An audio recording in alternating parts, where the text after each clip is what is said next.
Hey everybody, Dr. Holly here. We are still in the pantry and today we are talking about quinoa. Oh, it's backwards. So that funny word, if you've never known how to say it, I say it quinoa. I think that's how you say it. It's not quinoa.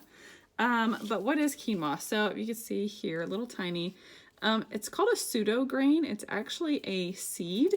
But it is a really great seed, or excuse me, a really great grain alternative. So if you are starting to move away from more of like the cereal type grains, even rice. Now we still do have some rice in our house, but quinoa is really great because it has protein in it, like a lot of protein in it. So this is just another option to have something. We usually use quinoa as a base for some of, like, if we do a taco bowl night or even curry bowls. We do a lot of different styles of bowls, and we use, we do use some sort of carb base for that. Sometimes it'll just be sweet potatoes or butternut squash. Sometimes it's black rice, which is high in antioxidants, but quinoa is another really great option. So you cook this just like rice. So we usually cook using either a chicken stock or a bone broth or even a veggie stock, or halving it with water. It just gives it more of that flavor profile.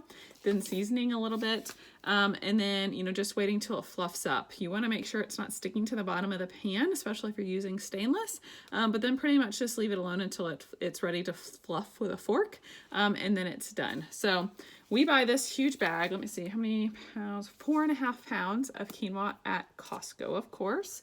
I don't remember off the top of my head how much this was. Probably in the $12-ish range, I would say, if I had to guess.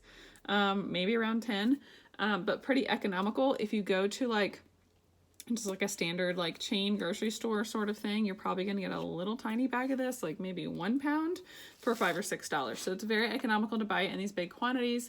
You don't have to buy it very often. Again, these are our staples that stay in our pantry all year long, and we usually have to replace them once, if at all, during that year. So, check out the rest of my videos for the pantry staples. We already did our dinner templates. You need to go back. That was the first 5 videos of this video challenge that I did.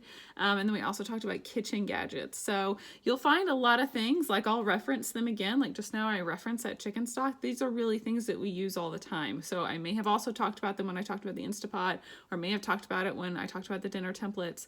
But these are just more and more resources, more things to reinforce. As a busy mom, what are those things that you can keep in your kitchen to keep your kids healthy, and prepare your own food and your own ingredients without feeling so overwhelmed. So that's it for today. Check out tomorrow. We have our last pantry secret, and then we move to spices.